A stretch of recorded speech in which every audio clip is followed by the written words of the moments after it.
ya encarregado puede ser. Buenos días, Eli.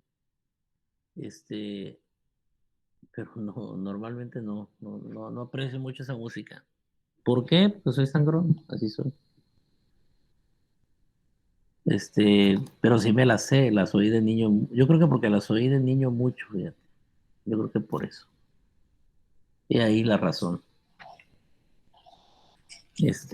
Normalmente escucho, ya se dieron cuenta. Esa canción que les puse es la original del 67. Ahora la sacó Manesky, creo, en el 17. Y en el 10 no me acuerdo cómo se llama el otro, un dueto de afroamericanos. Pero la canción es vieja, ¿eh? Me gusta la música así viejita. Bien, ¿cómo les fue con lo del... Sí, estuve viendo que subieron los resultados del test. ¿Cómo se sintieron con ese test? Yo siento que faltaba una quinta opción. Una quinta opción del test, ¿por qué? Uno en medio de acuerdo y desacuerdo. Ah, en algunos puntos. Sí, Sí, ahí, bueno, la intención es que te definas,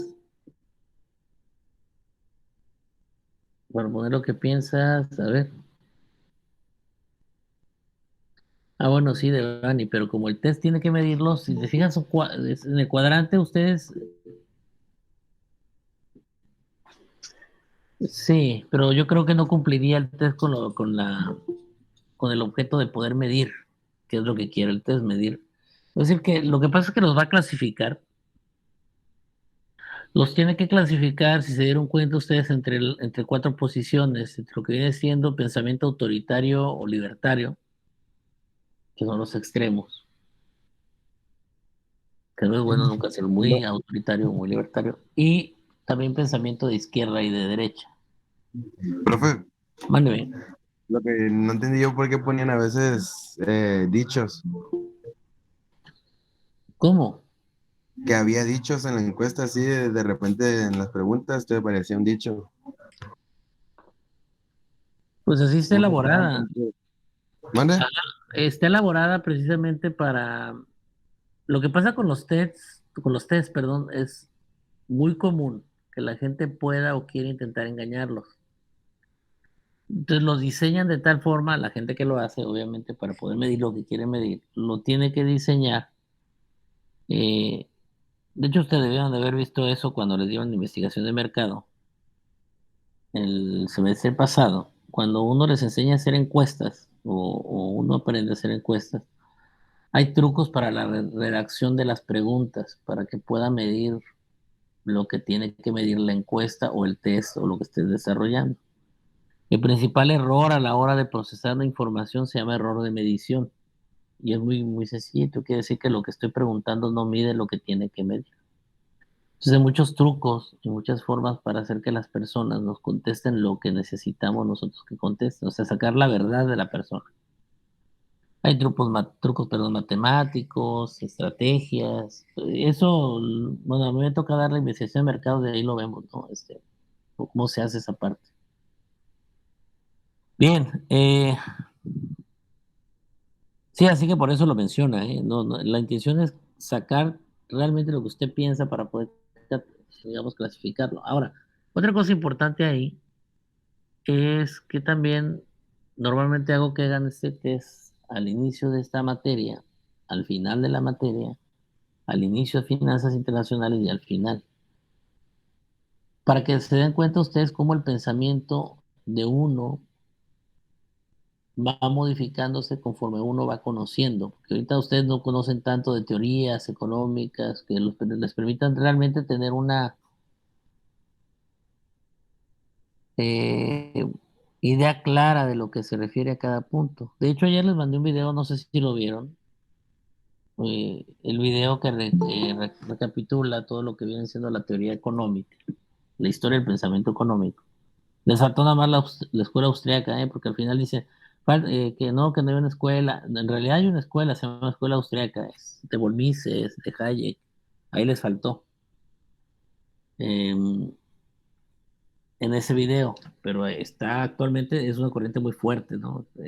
No es neoliberalismo como tal, se aleja un poco del monetarismo, o por supuesto se aleja el keynesianismo y del neokeynesianismo, pero bueno, es otra visión. Vamos a ir, les voy presentando un poco de eso. Hay un libro muy bueno que se llama Camino de Servidumbre, que es de Hayek, que es, digamos, la piedra angular de ese pensamiento.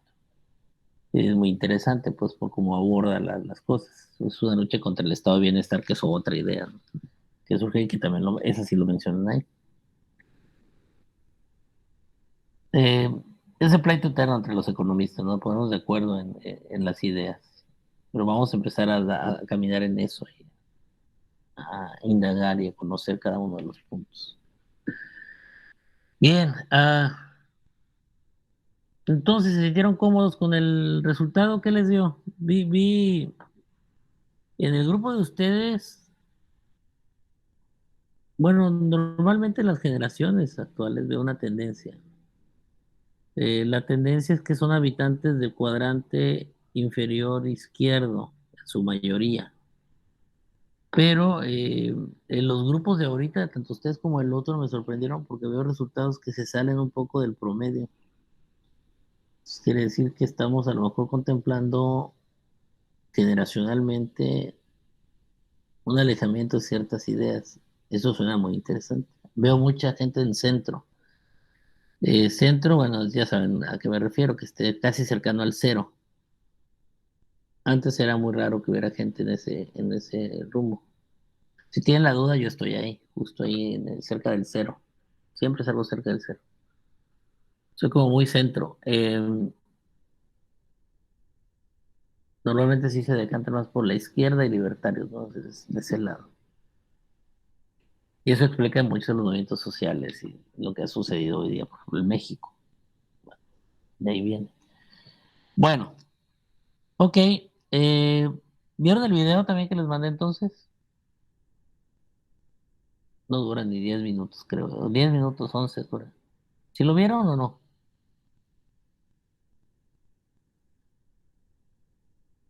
Si no lo han visto, véanlo, porque yo supongo a estas alturas del partido que ustedes ya tienen más o menos claras las ideas que vienen ahí.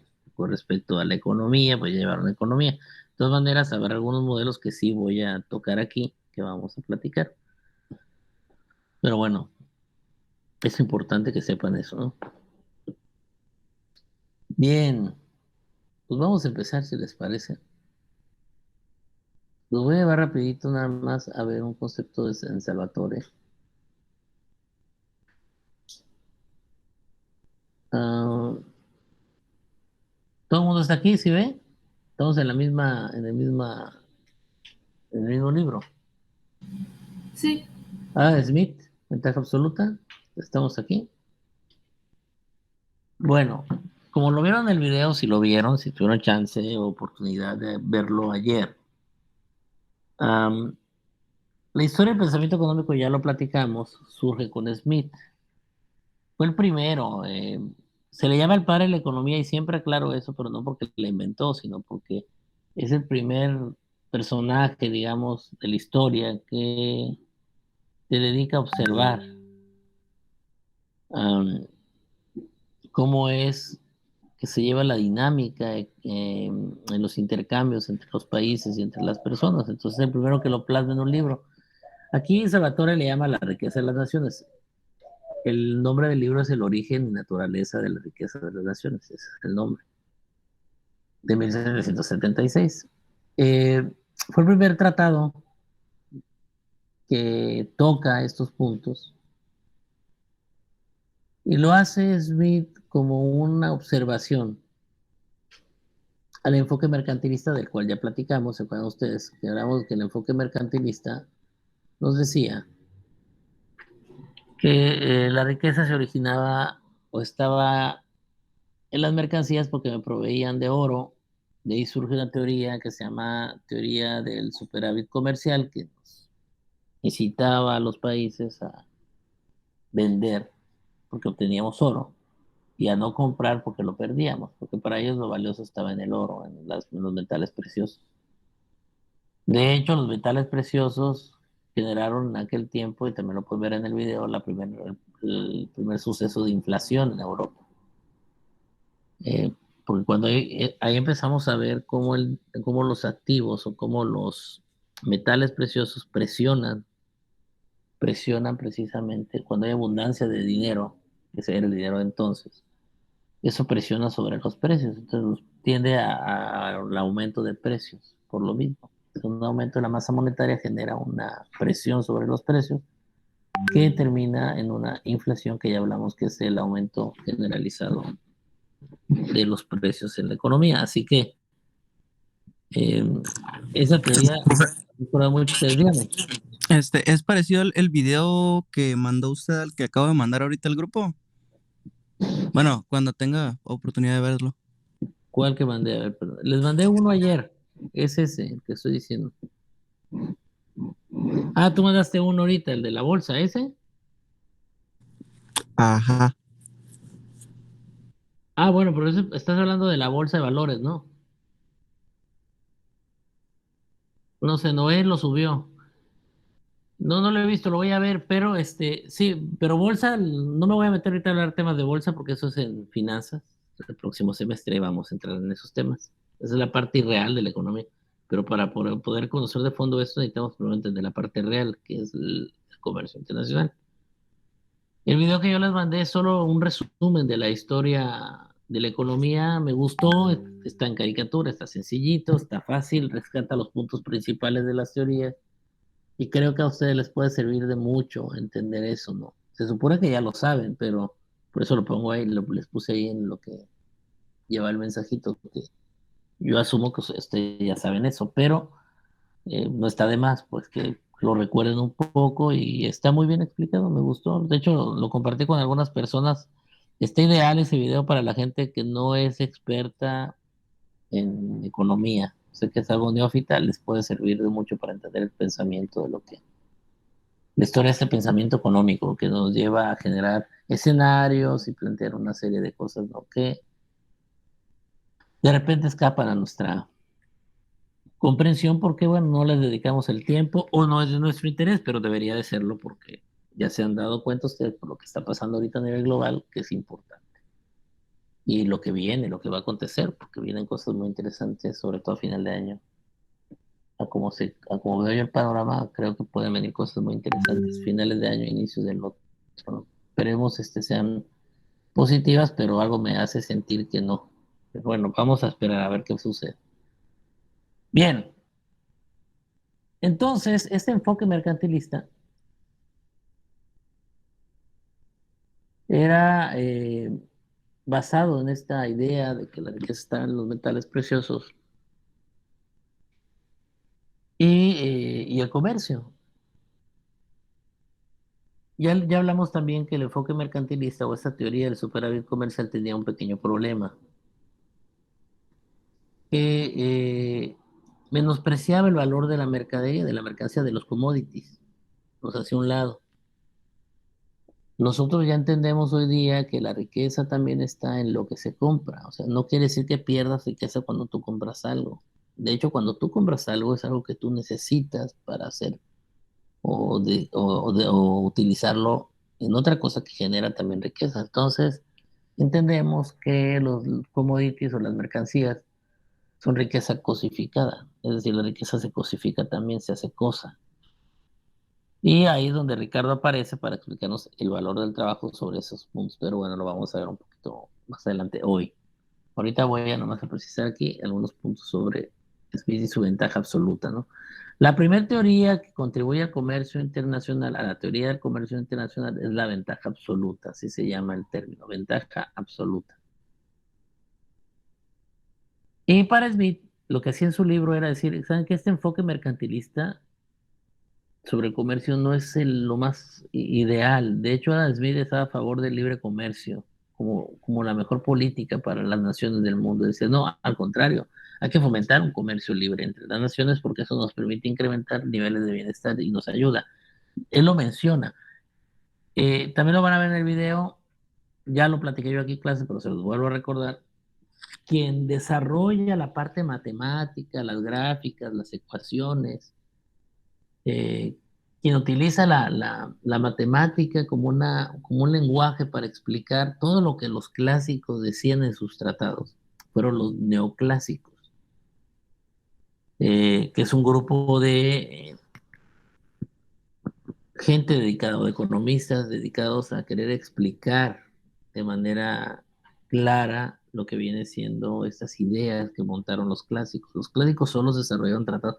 Si ustedes leen algún día, tienen la oportunidad, que se los pediría yo, que sería muy bueno, pero como no sé de economía, pues no los voy a solicitar para la clase, pero cuando tengan la oportunidad, háganlo. Cuando lean ya sea el libro de Economía Política de Ricardo, o este libro de Riquezas Naciones de Smith, o los tratados de Stuart Mill, van a ver ustedes que traen mucho, o sea, son libros que son explicaciones nada más, es una prosa donde narran ellos o describen lo que observan, pero no hay matemática de por medio, no hay nada de matemática de por medio. La matemática la aportan los neoclásicos, pero aquí en clase les voy a hablar yo de Smith, les voy a hablar de Ricardo y vamos a ver gráficas. Nomás que entiendan que esas gráficas no las desarrollaron ellos, las desarrollaron los neoclásicos para corroborar o explicar si lo que ellos decían era verdad, lo cual resultó que sí, matemáticamente sí parece ser la verdad, aunque sabemos que en la vida real hay una diferencia entre lo normativo y lo positivo, también ya lo platicamos. Pero por eso van a ver gráficas ahorita, ¿eh? No, esas no las desarrollaron ellos, esas fueron complemento posterior, pero era nada más para verificar que lo que decían era verdad, lo cual así fue. Lo cual así fue. Bien. Entonces, Smith argumentaba lo siguiente, muchachos, que el libre comercio, cada país podía especializarse en la producción. Fíjense bien, de aquellos bienes en cual tenía una ventaja absoluta. ¿Qué es la ventaja absoluta que ve Smith? Que podía producir más eficientemente un país con respecto a otros. Es decir, había una ventaja absoluta porque yo era mejor haciendo algo, los demás no lo podían hacer. ¿De dónde saca esta idea Smith? Hay que pensar siempre en eso. ¿Cómo a Smith se le ocurre con un concepto como ventaja absoluta? ¿De dónde lo saca? No lo sacó de la chistera, lo sacó de sus observaciones. ¿Qué era lo que él observaba? Él se dio cuenta, acuérdense que él es escocés y le tocó vivir en la Inglaterra de la Revolución Industrial, o estaba en sus inicios. Acuérdense que eso fue en el siglo XVIII. Si recuerdan el video, el que vieron sobre inicios de la Revolución Industrial, desde 1750 empieza a gestarse esas ideas, ¿no? Así que permiten, de alguna forma, generar esta corriente de volverte productivo, eficiente. Perdone, está pasando el agua aquí al lado.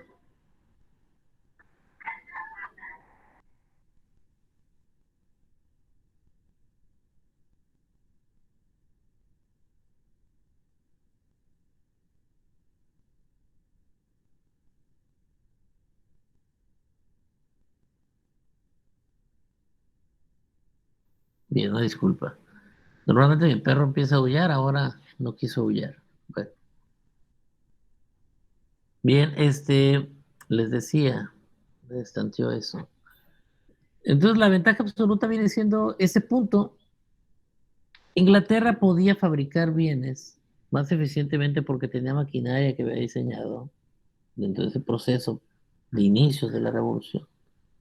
Entonces se había vuelto muy eficiente. Entonces nosotros tenemos una ventaja con respecto al resto del mundo, lo cual fue cierto. En los países donde se desarrolla o nace o se gesta la revolución industrial, durante un periodo considerable hubo una ventaja absoluta.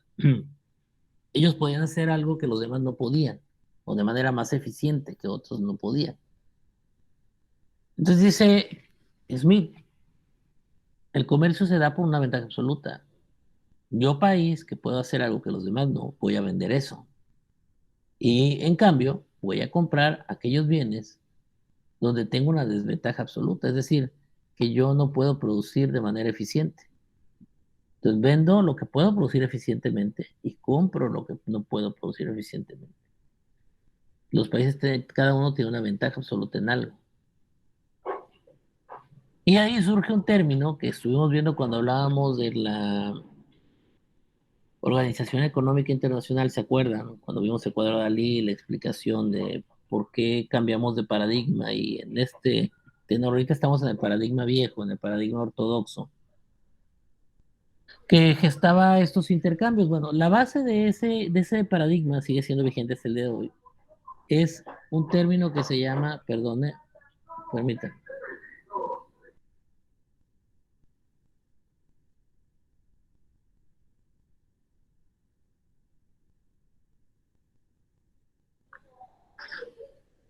Por eso no me gusta mucho dar clases aquí en el patio, porque se oye todo lo que pasa acá afuera, ¿no? Bien, les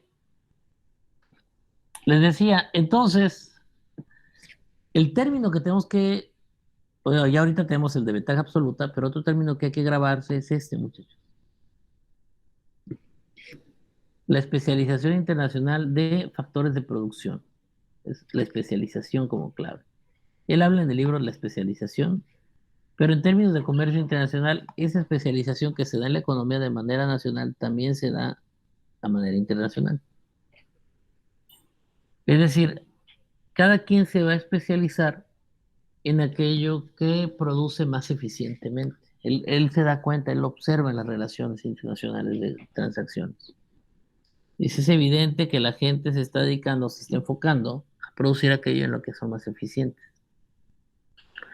Si nos especializamos en aquello en lo que somos más eficientes, luego entonces tendremos un incremento en la producción global. Y eso, bueno, todos los países caminarán juntos en un aumento en la producción y en el intercambio.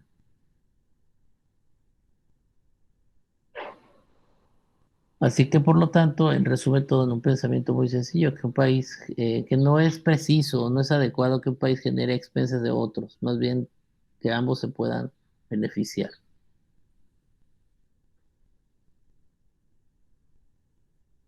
Algo importante que menciona Salvatore, que es lo que les he dicho, hablamos de la última clase, de por qué estamos viendo esto, profe, si son modelos muy viejos. Si esto lo dijo en 1776, ¿por qué lo estoy viendo yo en el 2021? No entiendo. ¿O por qué voy a ver a Ricardo que diseñó su teoría en 1819? O sea, ¿por qué en 2021? Bueno, porque en el fondo la idea central de ellos sigue estando vigente, es real. Lo que subyace en las relaciones actuales, que puede ser tan sofisticado como la bolsa de valores que mencionaban ahorita, o mercado de derivados, en el fondo lo que subyace en los intercambios siguen siendo estas ideas que gestan estos movimientos internacionales de intercambio. O sea, en el fondo funcionan igual. Entonces el mecanismo hay que aprenderlo. ¿Cómo es que funciona?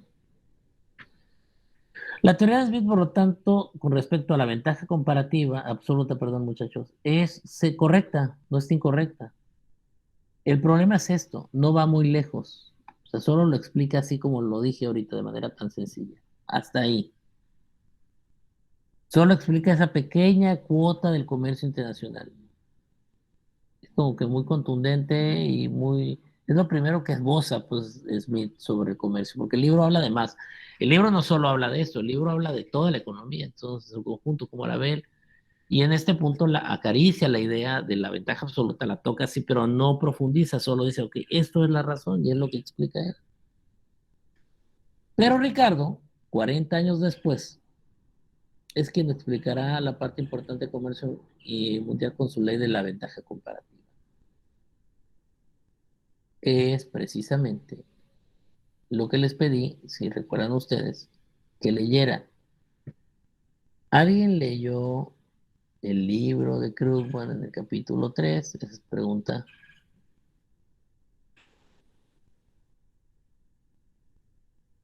¿Alguien leyó esto del modelo ricardiano?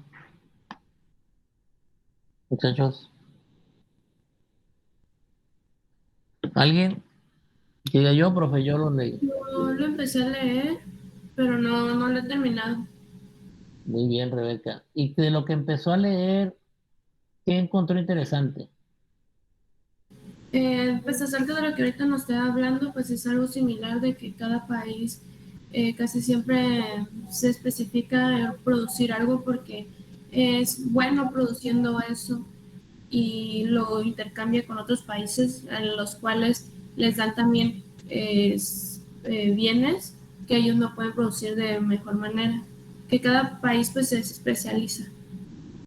Ok, y si yo te preguntara, Rebeca, porque normalmente siempre nos causa confusión cuando estamos estudiando las ventajas absoluta y comparativa. La mayoría de las personas tienden a confundirlas o pensar que es lo mismo, pero hay una diferencia entre la ventaja comparativa y la absoluta. ¿Usted me puede decir, para usted, para Rebeca, cuál es la diferencia entre ambas? Mm, no estoy segura. Ajá, No sé si la ventaja comparativa es que puede ser un producto mejor que otro, o sea, puede producirlo bien que otros países, pero eso no significa que sea eficiente, no estoy segura, la verdad. ok. ¿Alguien más que quisiera aportar algo a eso?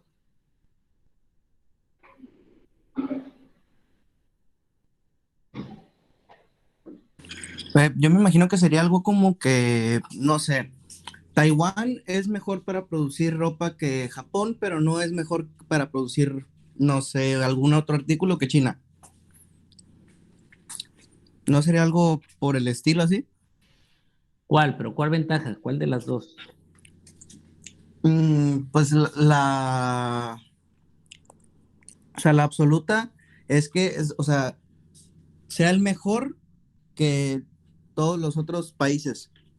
Ujú. Y la definitiva, la definitiva dijo que era, ¿no? No, la comparativa. La comparativa, Ujú. perdón. La comparativa sería que, o sea, este es mejor que este, pero no mejor. Hay otro arriba de él, pues Ok. sería algo más o menos así. Bien, Noé. Sí, necesitamos otra tercera opinión y ya hablo. ¿Alguien más que quiera opinar?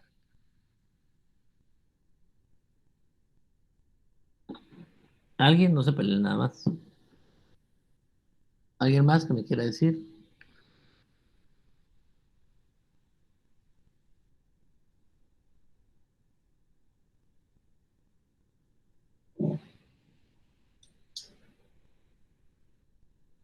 ¿Alguien? Muchachos.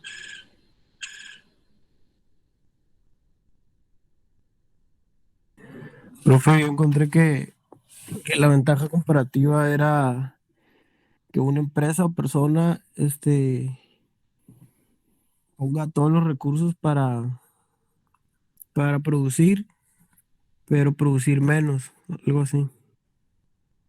A ver, no entendí esa parte, Orlando. ¿Me la puedes explicar de nuevo? Me perdí ahí, no, como que hubo un punto en el que me perdí.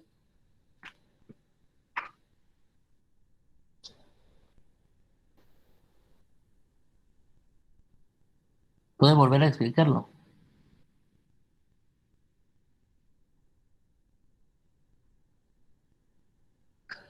Orlando, ¿sí nos escucha o no? ¿No me escucha? No, a ver, dime, vuelve a explicar. Es que hubo un punto ahí donde yo me perdí, donde no terminé de comprender. Por eso te pido que me lo repitas, porque no. O sea, a lo mejor el problema fue mío de comprensión, pues quisiera oírte otra vez para saber sobre dónde iba la idea.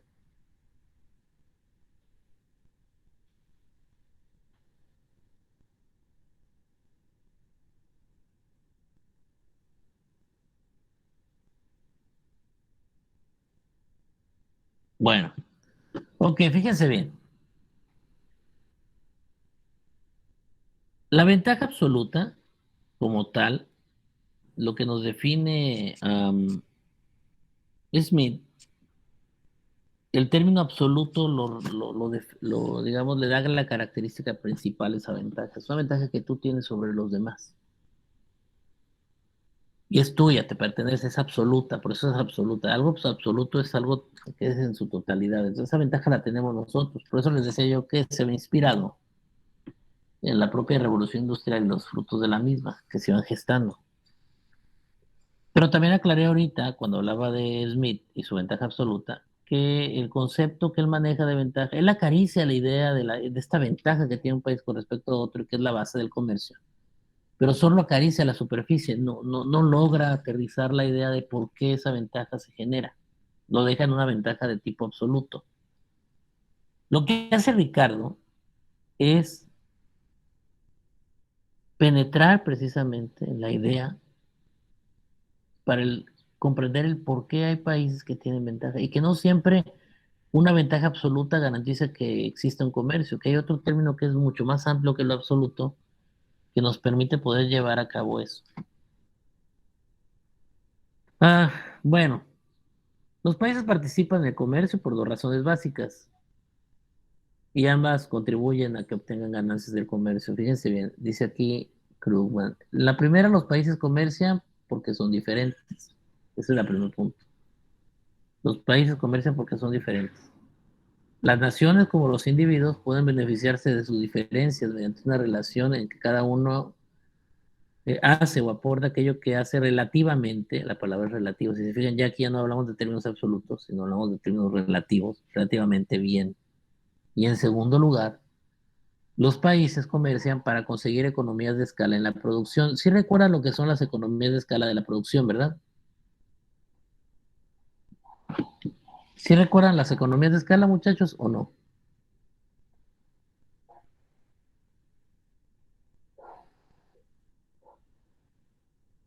Muchachos,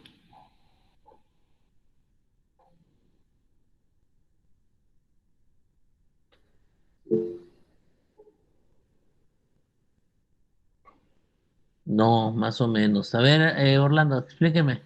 Usted que dice que más o menos.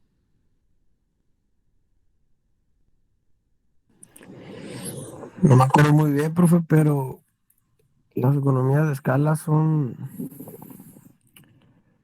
ay, no sé cómo explicarlo. Pero eso creo que lo vimos en primer semestre. Por eso no tengo muy claro, y no lo he vuelto a tocar. Ok, la base del comercio internacional, de hecho, de la base de la economía en general, está en las economías de escala, precisamente. Eh, si me permiten, voy a rescatar porque ese punto es importante. No sé si ya les proyecté, no recuerdo, recuérdenme ustedes, porque su profesor tiene problemas de memoria serios. Si al inicio de la clase les proyecté una caricatura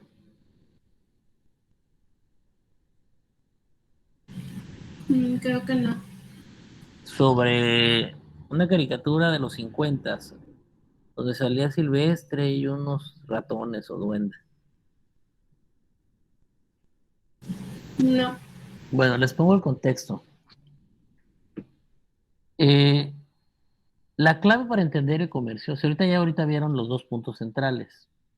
Uno es, bueno, porque las diferencias nos permiten de alguna manera sacar provecho. Y eso lo mencionamos porque así pasa. De hecho, normalmente las parejas, hablando en términos de seres humanos, de la experiencia de la vida, si se fijan ustedes, la mayoría de las parejas buscan a personas que son diferentes. Nadie se casa con un igual. ¿Estamos de acuerdo? O sea, me refiero a un igual, alguien que sea exactamente igual a ti. Normalmente buscamos a alguien que sea diferente. ¿Por qué el argumento de que las personas deben de ser diferentes en algunos puntos? ¿Por qué busca a alguien, una persona a alguien diferente? Pregunto. Para complementar. Porque complementas, es decir, la otra persona aporta, ¿no? Entonces, es lo que veíamos ahorita con los países. Cuando uno se relaciona con otro país comercialmente, lo que busca es su complementariedad, porque así se enriquece más, que si son iguales, ¿de acuerdo? No quiere decir que no pueda haber comercio, digo, ya el día de mañana eso va a ser la tarea, pero el fin de semana les voy a encargar yo que generen ahí una idea, o que gesten una idea para que me respondan una pregunta que les voy a hacer que tiene que ver con esto.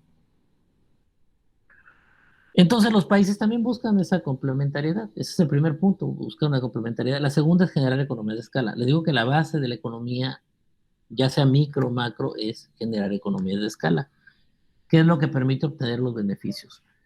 Les voy a poner, si me lo permiten, ahorita esa caricatura. No dura mucho, dura como 5 minutos. Es de Merry Melodies o los cartoon pues digamos, es un cartoon clásico, pues es es de los años 50, era con lo que educaban a los baby boomers. Sí ubican qué son los baby boomers, ¿verdad? Sí lo vieron en clase. Bueno, en aquella época, para educar a los niños a que se incorporaran, desde chiquito te iban a ti como trabajando, era un tipo de adoctrinamiento sobre lo que era el capitalismo y había que aceptarlo. Entonces, si lo trabajas desde pequeño es mucho más sencillo que la gente lo acepte. Entonces lo hacían a través de las caricaturas. Pongan mucha atención a la caricatura, no es una caricatura normal, de hecho. Hoy día que lo vemos con los ojos de alguien que ya tiene 19, 20 años, se van a dar cuenta ustedes que tiene toda la intención de educarte, aunque de manera muy breve, muy concisa te lo tira, ¿no? Te tira el contenido. Si me permiten, que quiero que pongan muchísima atención a lo que van a ver ahorita, por favor.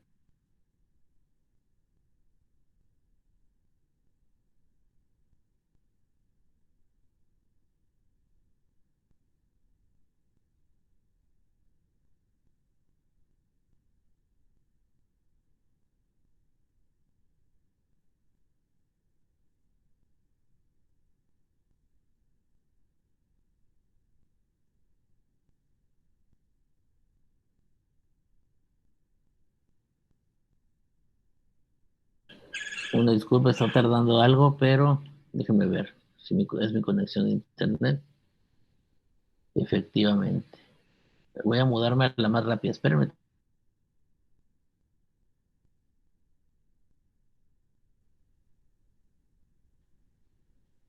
Ok, en teoría ahí debería de ir más rapidito. Sí.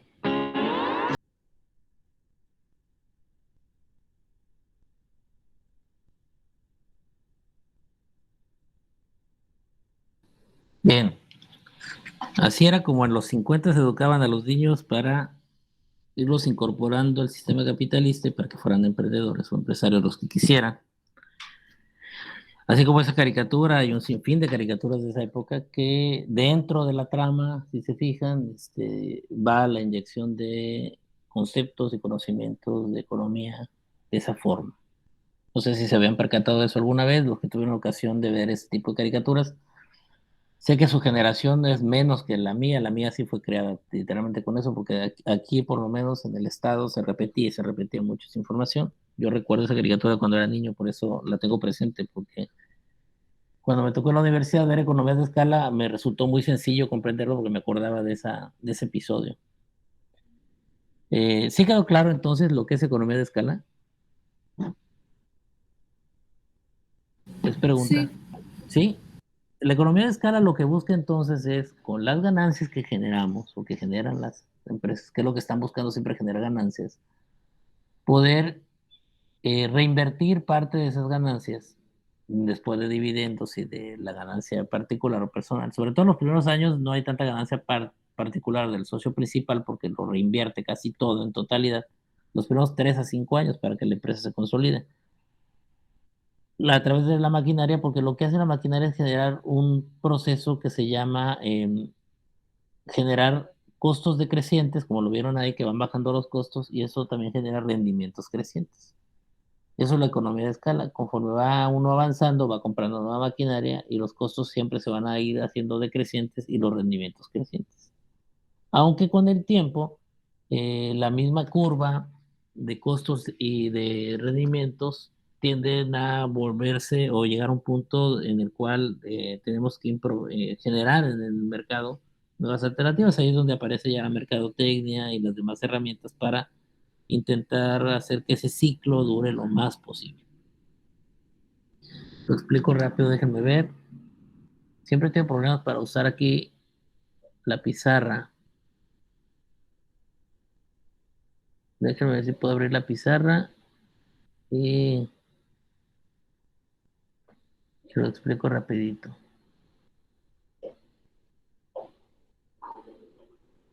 Uh, Déjenme ver. Una disculpa, no, soy medio neófito por esas cosas. Ok.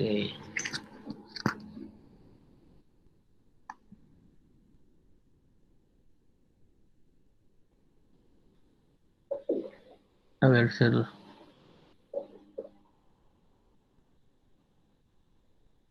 Si entran al link que está ahí, ¿pueden ver la pizarra? Es una pregunta, en el chat. Pide acceso. ¿Pide acceso? Ok, a ver en el siguiente link. A lo mejor puede ser que sí. El siguiente link que les acabo de poner. Díganme si pueden entrar para verla. ¿Lo pueden ver aquí? No, tampoco. ¿No les permite? Sigue pidiendo acceso. A ver, déjame ver. Compartir, permítanme. Ok, parece que ya encontré aquí cómo. Permítanme. Ahí les va. A ver, la tercera la vencida. Perdone porque todavía no me familiarizo muy bien con algunas cosas de aquí. Sé que soy medio chaborruco. A ver, ahí está. A ver si con esa. Ahí, No, no, tampoco. ¿no los dejó?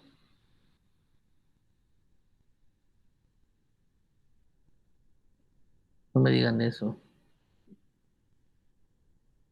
A ver. A ver, voy a intentar con ese vínculo que les mandé.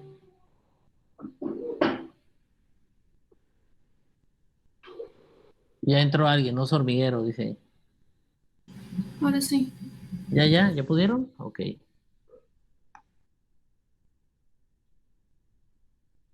muy bien. Bueno, ahí para que le piquen y se incorporen acá.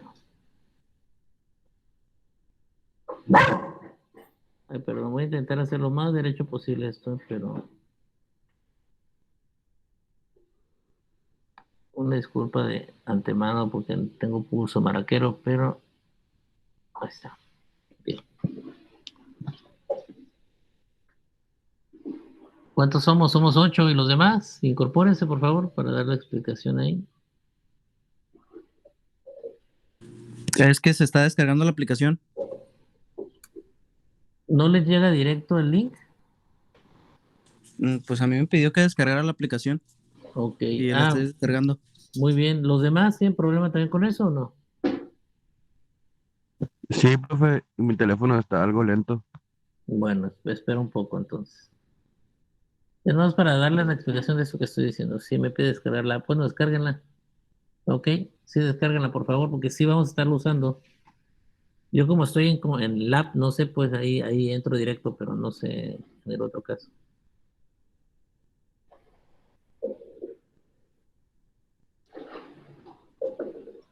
Yo ya entré. Pero entré con otro correo, profe. No, no hay bronca que no sea con el institucional. A ver. ¿Dónde, perdón? A ver. ¿Te dejó con el correo institucional o no? Ah, no, entré con otro correo que no es el institucional. Entonces Ok. no sé si haya problema con eso. No tengo ningún problema. Ah, ok.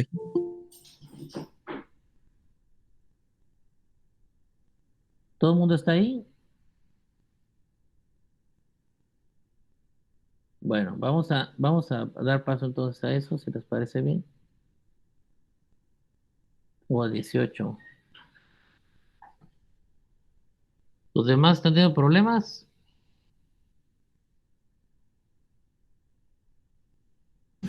Yo ya estoy.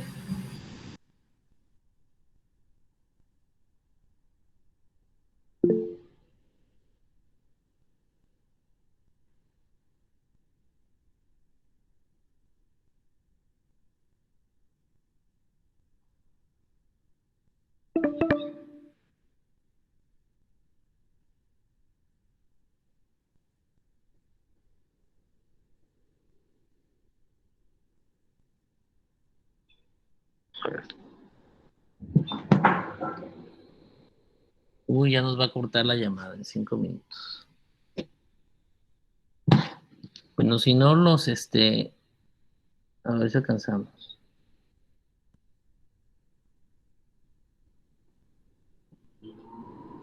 Ok. A ver, vamos a ver. ¿Todo el mundo está ahí ya o todavía no? Tengo 20 personas. Bueno, explico rápido entonces, porque nos queda poco tiempo. Lo que sucede normalmente con ese asunto de las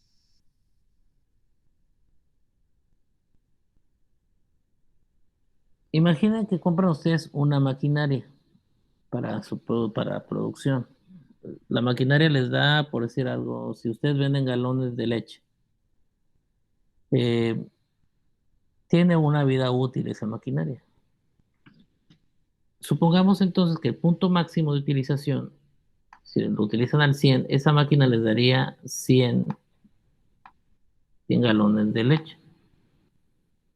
Conforme ustedes la van utilizando, no van a empezar utilizándola al 100, van a ir ganando mercado, este va a ir avanzando aquí. Se va a ir moviendo, se va a ir desplazando a lo largo de la curva esa que ven ahí. Conforme va avanzando ahí, genera algo que se llama la ley de rendimientos crecientes, rendimientos crecientes.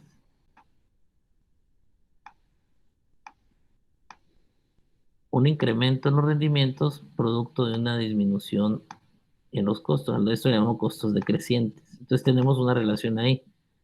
Hay costos decrecientes porque conforme la máquina se esté utilizando, esta va a ser más eficiente el uso de los insumos y los recursos. Por decir algo, se desperdicia menos, pues hay menos merma y todo porque la maquinaria permite eso. La idea de la economía de escala es, conforme va uno avanzando aquí generando los rendimientos, es comprar una maquinaria que sea más nueva y incrementar la producción. A lo mejor esta nueva máquina produce 200. Y antes de llegar a ese punto, porque pasando ese punto de aquí para acá, lo que va a suceder es justo lo contrario. Los rendimientos van a tender a ser decrecientes y los costos van a tender a ser crecientes. Entonces ya aquí, ya en esta parte, no me resulta benéfico para la empresa. ¿De acuerdo? Lo que provoca entonces que yo quiera evitar llegar a este punto. Como cuando tiene un carro, sobre todo el primer carro que uno tiene, que tu papá te lo da, no te da un carro del año, normalmente te da un carro ya viejito. Entonces el carro ese, conforme pasa el tiempo, se va haciendo más obsoleto, obviamente por el tiempo, por el desgaste, y llega a este punto. O sea, hay que comprar uno que te resulte más, o sea, que en lugar de estar pagando tanto por el mecánico para estártelo arreglando cada rato, mejor te compras uno más nuevo. Igual hacen las empresas. Antes de caer en este punto donde salga más caro mantener el equipo trabajando, compro otro. Y eso permitirá a su vez que pueda luego comprar otro para mantener siempre vigente esta ley de rendimientos crecientes. Hay quien dice, y sucede, que a la larga lo que va a pasar con las empresas es justamente eso. O sea que al final si uno une los puntos centrales, lo que va a pasar es generar una misma curva, ¿no? Que lleva a que el producto tenga una vigencia. Pero bueno, hay una teoría que vamos a ver que se llama la del ciclo de producto de Vernon de 1966, que da una explicación a cómo poder evitar que esto suceda, o sea, que lleguemos a un final de ciclo para la empresa, para que la empresa se esté renovando y entre también aquí la parte del marketing. Si recuerdan y lo vieron, ¿no? Entonces, en general, esto es economía de escala, es lo que explicaba ese video de la caricatura que buscamos o que pretendemos encontrar, ¿no? De alguna manera. Bien, dejo ya de compartir eso. Y me voy de nuevo a ver, permítanme, aparte de... Ah, bueno, nos va a finalizar la llamada. Vamos a regresar nada más para detallar unos puntos y con eso cerraré la clase, ¿sale? Les voy a mandar el link.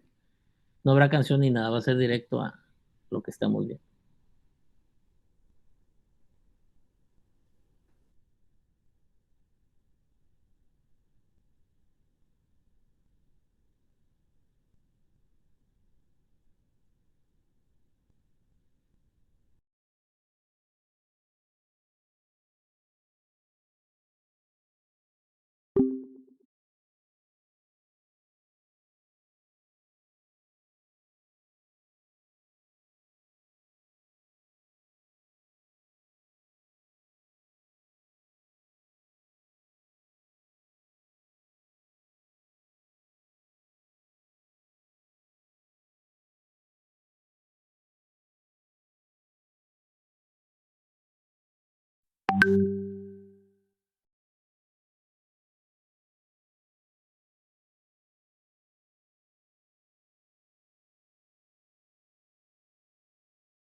Bien, bueno, lo que entre los demás vamos avanzando, si les parece. Entonces, bueno, ya tenemos claro por qué las naciones buscan el comercio, esos dos puntos, la parte de complementariedad y la parte de las economías de escala en la producción. Así que bueno, eso contribuye, ¿no? A contemplar, digamos, ese punto. Permítanme.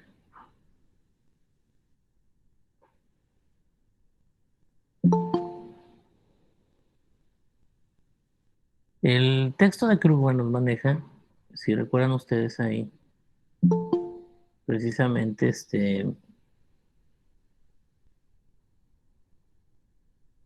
un ejemplo. Si ustedes ya leyeron eso, que les encargo que lo lean, por favor. Nos maneja el ejemplo, perdón, nos maneja el ejemplo de las computadoras y las rosas. No sé si todo el mundo leyó algo de lo que está ahí o no lo leyeron, no sé. Pero bueno, ahorita llegamos ahí. Dice, en el mundo real, perdón, en el mundo real los patrones del comercio internacional reflejan la interacción de estas dos razones que hablamos ahorita. Entonces hay que entender, digamos, los modelos simplificados para poder comprender esas dinámicas. Esto es lo que desarrolla lo que vamos a ver a continuación y vamos a empezar con el concepto de ventaja comparativa, que hay personas que batallan para comprenderlo porque puede resultar un poco complejo comprenderlo, pero en realidad si ustedes se enfocan es muy sencillo de ver cómo es que en realidad funciona.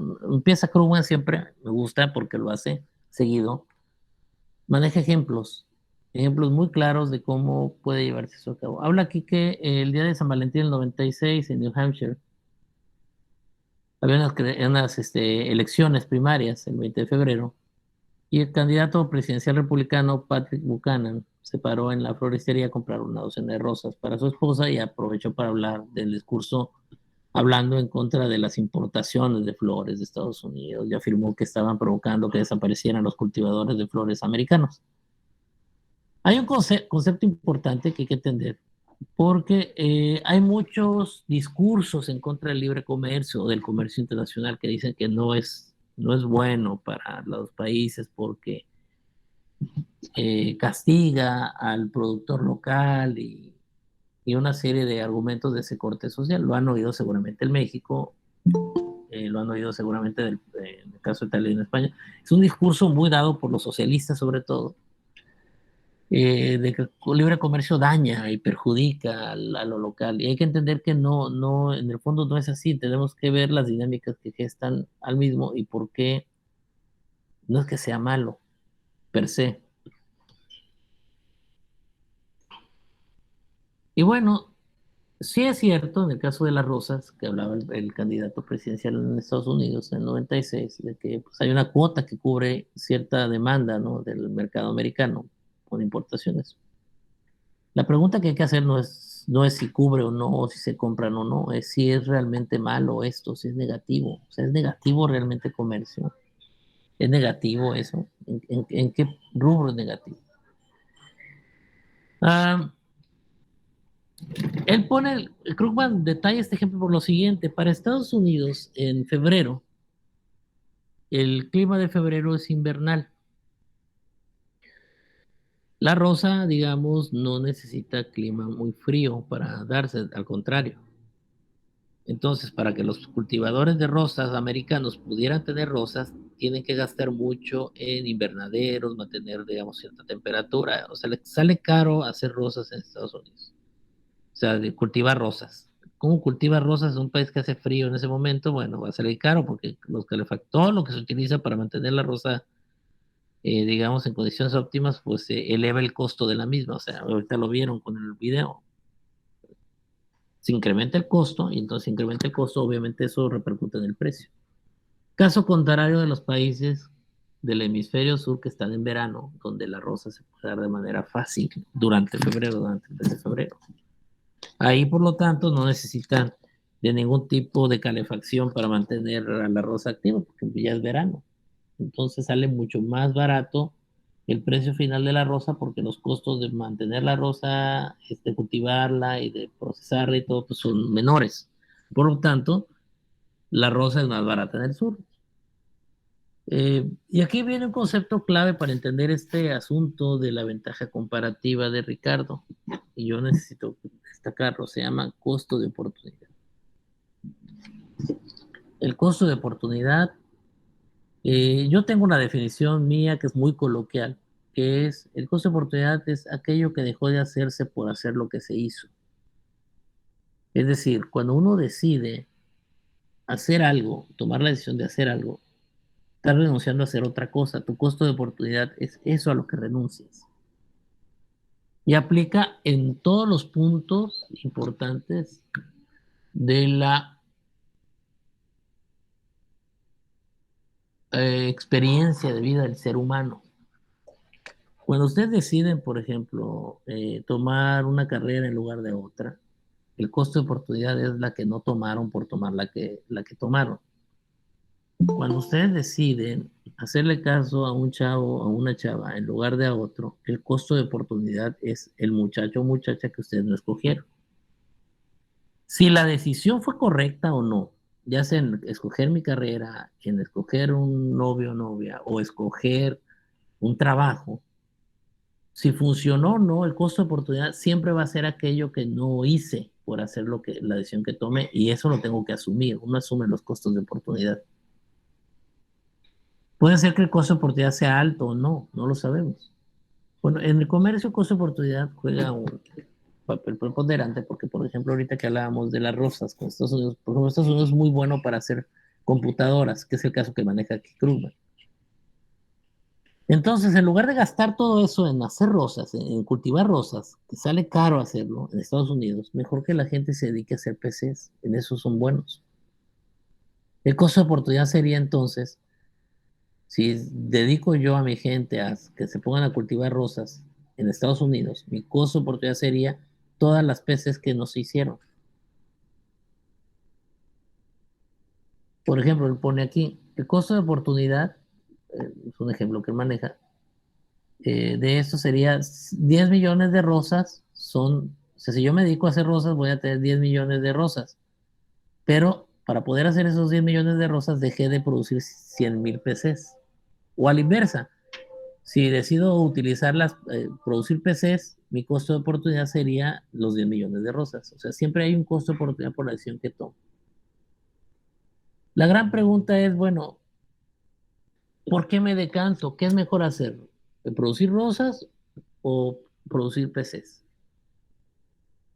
Pues es mucho más fácil para los países del sur las rosas porque involucran menos, digamos, valor agregado, menos complicación. Pero un país como Estados Unidos, que tiene elevados niveles de capital, puede fabricar bienes de capital sin problema, bienes sofisticados, porque tiene dinero para investigación y desarrollo, por lo tanto, a él le conviene más o es mucho más productivo o eficiente haciendo PCs que, que vendiendo rosas. ¿De acuerdo?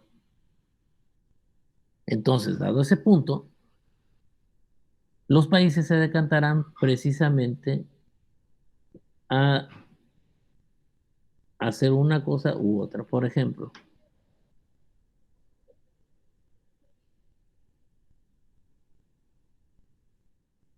aquí tenemos eso que hablamos del caso hipotético.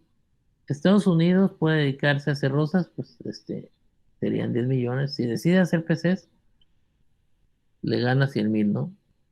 PCs. Pero pierde la oportunidad de producir 10 millones de rosas.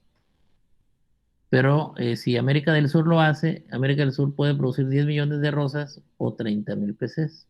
Prefiere mejor, si se fijan, cada uno prefiere dedicarse a aquello en lo que es más eficiente, donde su costo de oportunidad es menor. Siempre la elección se va a basar en el costo de oportunidad menor. Y tiene que ver para lo que soy bueno. Para el día de mañana les voy a pedir por favor que me investiguen algo para que yo va a complementar esto de la ventaja comparativa. Quiero que me investiguen qué es la idea de la teoría de la localización.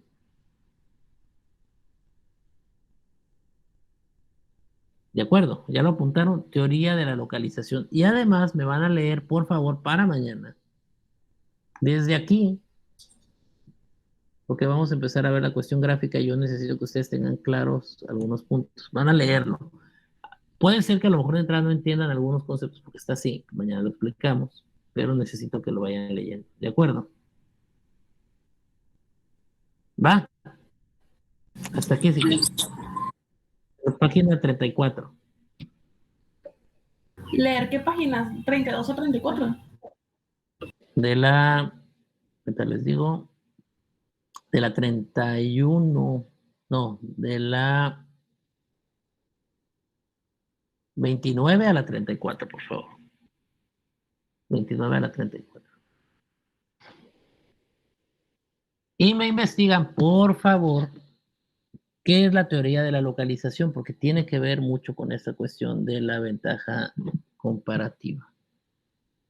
Bueno, los veo mañana, muchachos. Bonito día. Vale, nos vemos. ¿La teoría de qué, profe? Igualmente. De la localización. Localización. Ajá. Órale, pues, ya está. Sale, profe. Vale. Gracias, que tenga buen día. Igual, igual. Cuídense, bonito día.